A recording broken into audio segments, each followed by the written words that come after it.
And welcome to the BarryFoster Show again, coming to you from the Ridge Florist Studios here in the city of Charm, beautiful Avon Park, Florida.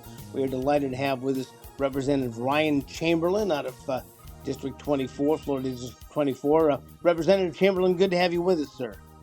Barry, thanks for having me on. Well, I was looking through your bio, and it's very interesting to me that you went to a Christian academy. I did. I went to, matter of fact, I met my wife. We celebrated our 31st wedding anniversary this past week, but we met each other in high school in the 10th grade at a place called Souls Harbor Christian Academy right there in Bellevue, Florida. So when did you exactly lose your mind and decide to run for public office? Well, in 2019, for about 25 years after high school, I was a full-fledged entrepreneur, built several businesses, and actually was able to exit a big project in 2019. And a seat opened up in my area for U.S. Congress. And so my first political race, I had always supported politics, always been interested. I'm one of the few guys that has known he wanted to do this since he was 4 years old. My dad served 2 terms in the Georgia House, so I was a young kid growing up going to the Georgia Capitol. And I just had those seeds planted early on. I always had political conversations, but other than supporting candidates that I liked, I never really got involved in running for anything until about 5 years ago. And I lost the first race, set myself up to, see what would become available. And lo and behold, a special election opened up in early 2023. And so I won a special election in early 23 and then was reelected at the end of 24 and now serving going into my 3rd year here in the Florida House. Has the Florida House been everything you thought it was going to be? Well, I've enjoyed the whole process. Now, there's things that you learn that you just don't know until you get there, and some of those things you'd scratch your head and say, "Hey, why does it work this way?" Or why are people doing things this way? And I'm still learning daily, much of which I really like, some of which I think I'm going to do my part to create some influence and hopefully move things in a different direction. But overall, the experience has been great. But certainly in politics, there are things that catch you off guard. Whether you're a Republican or a Democrat, you've got to scratch your head and say, why in the world is it going this direction? At this point, what would you say maybe is your biggest success in shepherding something through the legislature and getting it to law, getting to the governor's desk? Well, I'm very pleased that this past week, HB 113 was passed. About 2 years ago, one of the first bills that I ran that didn't pass last session was a bill to create higher penalties for fleeing and eluding a police officer. And Florida has an uptick in high-speed chases that are causing deaths and there's just not a high enough penalty. So people can repeat they can just run from police officers and in most of the case never spend any time in jail. And so we worked hard last session and it didn't go through, but we brought that forward to this session and I'm happy to say it made it through the House side, it made it through the Senate, and then the governor just signed it this past week. So we have successfully I believe we're going to save lives working with our sheriffs, working with our police departments. And that was a great learning experience because I can now apply, certainly what I learned in that process to other things. I've had other bills that have passed, but more importantly, that's the one that actually has signed the governor's desk. And I know, this is a topic at hand, but I ran on the idea of wanting to help eliminate property taxes in the state of Florida. And that started last session with my first full in 2024. I ran a bill to propose the ending of property taxes. That bill did not pass, obviously, last year, but it started a conversation, and we have continued. That conversation now has had an aggressive uptick. I don't want to take credit like it's been my idea, but I have been a voice on the House side that has been pressing this idea for the last several years. And I'm pleased that our governor is pressing it and it's getting some traction. Well, at this point, you're kind of uniquely positioned because you are a member of the Select Committee on Property Taxes, so you're kind of in that wheelhouse right now.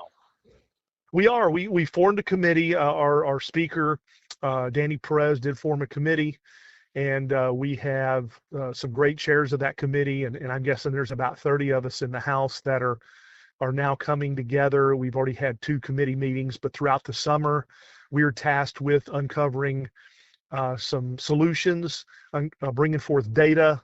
And we just had a deadline, matter of fact, yesterday to submit a bunch of data for each of our counties across the state on what's really going on with these funds and what's happening. But we are, really probably for the first time in a long time, the House is doing a deep dive into the topic. And of course, I'm looking to eliminate them. I'm not hiding that fact at all. Of course, in the process of eliminating, there is some, other solutions that have to be brought to the table to fund certain things that property taxes are certainly funding right now. But I also believe there's a lot of waste to be cut, and there's some better use of taxpayer funds than what have been used. Things creep up over time. So we're in a sense doging the state of Florida, if that's kind of a popular word today, going through every line item and seeing what we can do to save Floridians some money. And I'd like to be the first state in the United States to eliminate property taxes. Well, after covering county commissions for several decades and watching them setting the millage rates, I have seen on a very local level what can be done with property taxes. But I'm kind of well, how are you going to, what kind of things at the state level can you do to eliminate property taxes? Well, property taxes are baked into our Constitution. So we're going to have to put some things on the ballot. And that's one of the things that we've been asked to do as a committee and House members this year, is try to figure out, a path. And I'm not trying to put words in anybody's mouth and the governors or leadership, but we've been asked to figure out what could we put on the ballot for 2026. That would have to make its way through the legislature here in this next year, this next session in early 26, to be on the ballot in November 26. That's what we can do now, from a constitutional standpoint. But I think there's, how we get there and solutions. I think the state and us legislators have to be smart about how we present ideas, because the naysayers on this are people that just throw up their hands and say, well, how are you going to fund for police? How are you going to fund for fire departments? How are you going to fund schools? And no one has ever said we were going to not fund these things. We just believe there's a better way. And, there's 3 big points of discussion that seem to keep evolving around property taxes from my mind. One, in the state of Florida, nobody ever owns their property, meaning you could pay on your property for 50 years and have a few bad years or something goes wrong, and the state could technically seize your property. So you technically are always renting your property. You mentioned millage rates just a minute ago. Millage rates, a lot of people don't understand, and I'm still coming to even deeper understanding, but millage rates can actually go down and your property taxes go up, because we got to realize that these appraisers and the way values are determined, these opinions that are imposed on us as to what our properties are worth are tied to millage rates. And so these values have gone up, and local communities can raise those property, they can reappraise and raise the values and create an increase in property taxes. So the millage concept can be deceiving to the taxpayer. And those 2 things alone, create a lot of discussion for us, especially when you see other ways that we may be able to fund this $40 to $50 billion. 55 billion is the highest number I've heard. $55 billion that needs to be funded for schools, fire departments, and some of these important things that we're doing, police departments. In point of fact, that happened here in Highlands County in just the last billing cycle. In very, very round numbers, the property valuation went up by approximately 10%. The millage went down by approximately 7%. So that even though they had lowered the millage rate, the number at the bottom of the bill was, at least at our house, it was higher. Absolutely. And Barry, the last point I'll make to tie all this together is, if everyone really thinks about it, what drives the frustration of this whole tax, and it is probably the number one hated tax in America, and that's because we're taxed on unrealized gains. If you buy a piece of property for $100,000 and a few years later it's somehow worth $1 million, you get the privilege of paying taxes on that $900,000 that has never hit your bank account, and you've never realized those gains, and you've never sold that property to make that profit. And so we're not really taxing on a transaction here like I believe we should. We're taxing on, again, unrealized gains. That is a crazy idea to me. How it's gone on this long, it's hard for me to figure out. And now that I'm elected, I would like to, again, I think there's a better way. There's other ways to generate the revenue, smarter ways. It may take us a few years to figure it all out, but we're now beginning deep dive discussions, and I just believe it's going to take Florida to a whole nother level. I'm excited to be helping drive the conversation, especially on the House side, one of the drivers there, and it's going to make a big difference for a lot of people here. We're talking with Representative Ryan Chamberlain out of District 24, Florida House, about ending property tax now. Representative Chamberlain, you've been at this for a while. Do you see a clear path? If you could wave your magic wand, do you see a clear path to get there? And do you have any idea, with putting it before the voters, how long we're actually talking about here? Well, I do see a clear path developing. I'm a believer from a business standpoint. You've got to ask the right questions if you want to get the wrong answers. And a lot of our counties and communities just haven't been pressed to ask the right questions, meaning how can they figure out how to create revenue, or to think of different fair ways to replace the funding needed. Let's do a deep dive, and let's be honest with how the money's being spent. For example, I was having a haircut a couple of months ago, and my barber whipped out his phone and said, why are we paying for this? And what he showed me was, in my county, we had just funded artwork that was hung above one of our interstate overpasses. This was metal artwork, but the artwork cost taxpayers $5.8 million. And I'm sitting here thinking, all I could do is apologize to him and say, listen, we got to do something about this. And I'm thinking to myself, if we can figure out how to fund artwork for $5.8 million with taxpayer funding, and this kind of stuff is happening all over the state in every county, we got to be able to figure out how to eliminate property taxes. And so we've got to ask the right questions. We got to ask the tough questions. And I believe we're on a path to begin to do that. Is the solution totally clear? No, it's not totally clear right now, because the discussion points are all on the table. For example, we have $140 million, not $140 million, but 140 million people traveling to and from the state of Florida that don't live here.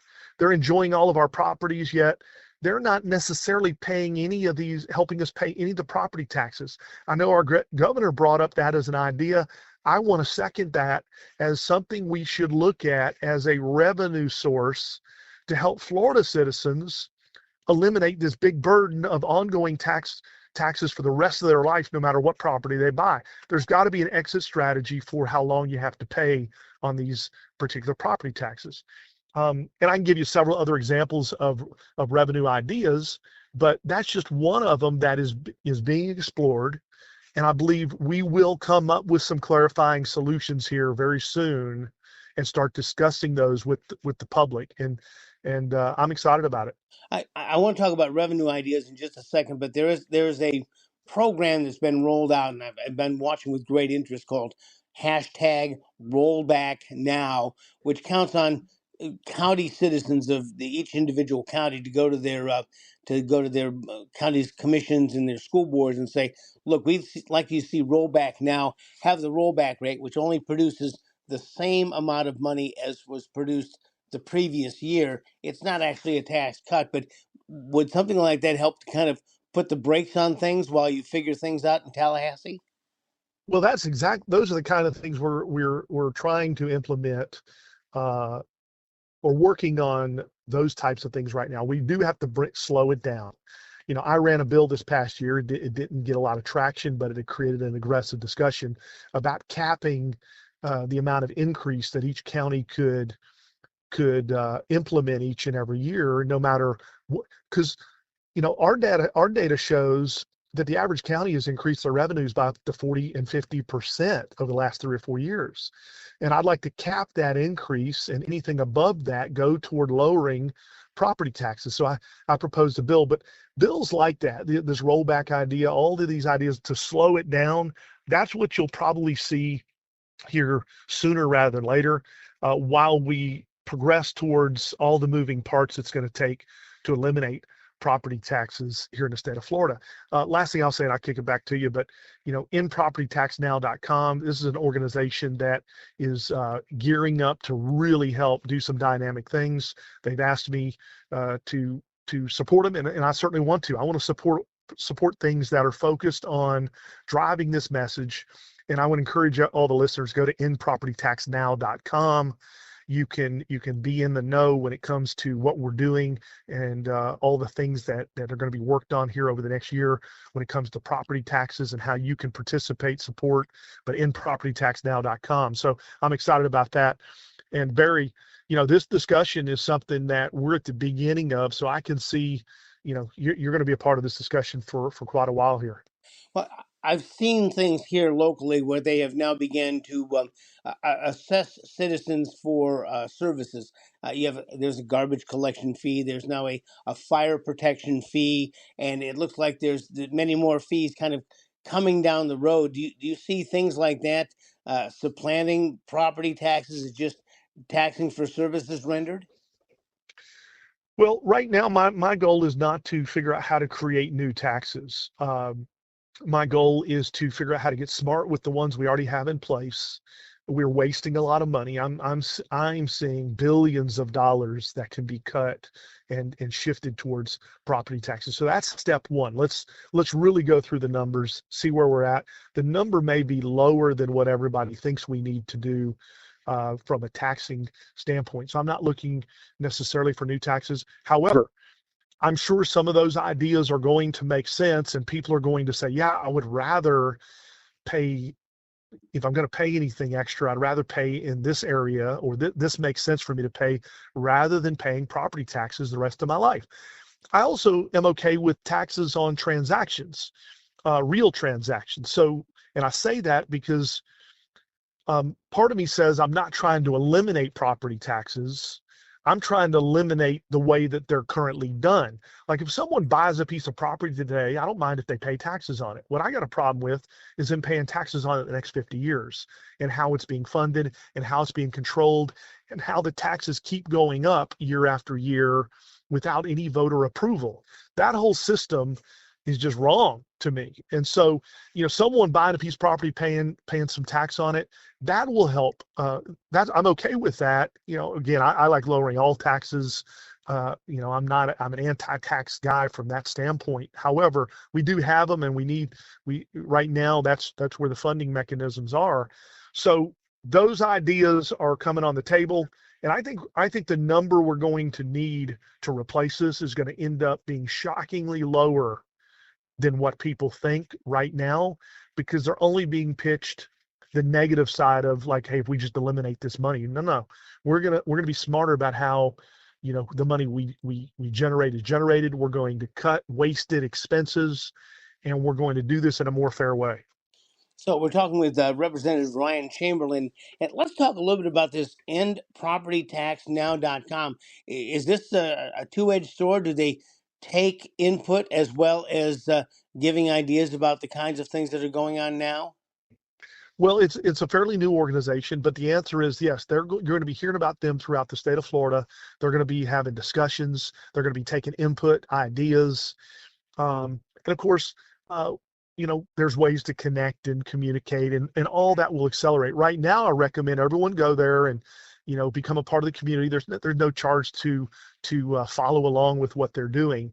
And then they're going to start releasing ways that people can participate. They've got a plan for people to even be able to upload their tax bills so that we can really create this movement of, there's already a movement of frustration, but we've got to get organized with how we're going to go about this, because hey, there's going to be a fight to not do this on the other side of things. But there's a lot of citizens in the state of Florida that are just not, this is I'm not calling it the most hated tax in America. That's what the liberal media is calling it now. It is literally, there is a movement that is being created about this, and we're at the forefront of it. Are you getting groups that have been uh, complaining is an ugly word, have been concerned about this for years, that are joining with you now and saying, hey, how can we help? Yes, we're getting all kinds of positive feedback about this. Not only from citizens, but from like realtor organizations. Uh, they're seeing it play out in all aspects.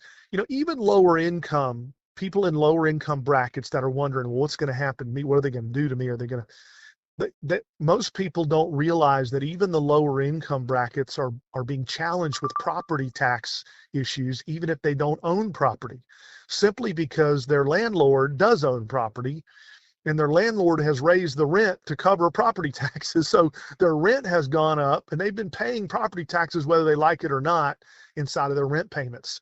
This can have a trickle down effect for everyone. We got to come up with a more fair system, and we're being approached in really not so much negative ways. There's a few negative ways, but people wanting to be a part of the conversation on solutions, so that whatever they're trying to keep getting funded could get funded, but B, they realize they also own homes and properties, and they feel what's happening on a personal side as well. So they know this has not been a good trend for the citizens and the constituents here in the state of Florida. So, that's a long answer for your question. We're hearing from a lot of people wanting to help out. Well, I ask you that because it seems like on one side you're going to get a lot of people saying we have to do this, and you brought up a very interesting point. There are a lot of people who don't know they're paying property taxes. In the scenario you presented to me was, I had a gal I was working with who looked at me and said, no, I don't pay property taxes. And we kind of walked down the path here, and I showed her that indeed she was probably paying more than I was, because I got homestead exemption. I was buying my house from the bank. She was renting, and the light bulb came on. Do you find that there's a certain portion of voters you have to kind of let them know that this means a lot to them, as well as some of us who own our houses? Absolutely. There's an education factor here that people are becoming aware that they've been told one thing and something else has been happening. And, a lot of the lobbying that goes on and the messaging is coming from organizations maybe that have benefited, or they have some sort of ongoing reoccurring revenue stream from property taxes.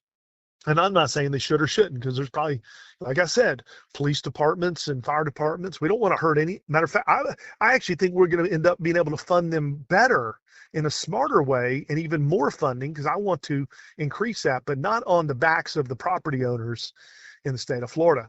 And so In Property Tax Now is going to be that source. In propertytaxnow.com, its goal will ultimately, it will be educating people. We are hearing more and more positive things from people that maybe a year ago had mixed feelings, or they had been maybe told to think a certain way about eliminating property taxes. They're now coming around and saying, you know what, there probably is a better way. But we don't want to rush it either. I mean, it's not something you throw together in 2 months. In opening day, or day 2 of our session this year, I held a press conference and announced the beginning to the end of eliminating property taxes in the state of Florida. And I announced that I felt like it might take even my entire 8 years in the House to get this done. In the meantime, let's chip away at it. Increasing homestead exemptions, all that is temporary to me. I'm not a fan of just trying to perfect trying to perfect what I call a terrible system that's in place, because we're just kind of tweaking something that's bad. We got to get to the root of it. And the root of it is we're taxing on unrealized gains. Nobody ever owns their property. And the current system is deceiving when you can lower millage rates and raise everybody's taxes. And we got all these things in play, and all these parties that are, using that system to get things funded without voter approval on a constant basis. We got to come back to the drawing table. And that's what this movement is about. It's about doing something for the best interest of all Floridians, whether they own homes or not. It can pan out. It can be a smarter approach to to it, and it can be groundbreaking for the entire country. We'll be the first state. We will be I believe we're going to be the first state to eliminate this. And what is that going to do for the Florida economy? It's going to do great things. People are already wanting to come here, but it is just going to make us even that much of a smarter state to be a part of. So when you go to endpropertytaxnow.com, there's a petition underway, and who gets this petition? Governor DeSantis? Is it something that other legislators are going to see, or how does that work exactly? Well, listen, the people that are running this are experts at running it, but ultimately these petitions, there's a certain amount of petitions you have to get. That's one way of getting things on the ballot. There's certainly other ways as well, but the voice, the more people that participate in inpropertytaxnow.com, the bigger the voice, the more strength we will have when we come to the table for these big discussions that are coming up in the next year. And so I not only encourage you to go to the website and enter your email address and become connected, but share it with everybody you know. This would be worthy of sharing because it doesn't cost anybody anything to participate in supporting this idea. And this isn't even asking you for a vote at this point, but it's a vote of confidence is what it is, that hey, we want to support something that is moving in this direction. So the listeners out there, do you encourage them to call their representatives and say, "Listen, I'd like you to take Representative Ryan Chamberlain to lunch," or is it up to us now to begin to kind of leverage the people who represent us in the Florida House? Say you need to kind of move in this direction. Certainly communicating with your state representative on this topic is a good thing to do. So I would encourage that. I know all the state reps now. I've been there several years. I know most of them, pretty well, and I know them all, but some of them I know better than others. But you certainly can encourage them because they may or may not be on the property tax committee right now, but that doesn't mean they're not interested in it or they didn't want to be on it. It just, there's only so many seats. So, and they'll know me. They'll know, most of them will know that I'm one of the individuals that's on the heavier side of involvement on the House. And certainly I will meet with any one of them. I'll talk to any one of them. If you have ideas and you're listening today, you can funnel. I'd love for you to, you can, funnel them through your state rep, because everybody, all of us are going to be part of this conversation. Representative Ryan, Representative Chamberlain, you're doing a great work, and we really appreciate that. And I guess the best advice we can give the people right now is to get on your phone or your computer, go to endpropertytaxnow.com, and you'll have a chance to look at this all, sign a petition, and get all the information you need. That's it, Barry. Thanks for having me on. Thank you, Representative Ryan Chamberlain, District 24, endpropertytaxnow.com. You've been listening to the BarryFoster Show from the Ridge, Florida studios here in the city of Charm, beautiful Avon Park. I'll remind you, please subscribe to this channel. If you have any thoughts, ideas, or suggestions, it's the BarryFoster Show at gmail.com. Thanks again, and we'll see you next time.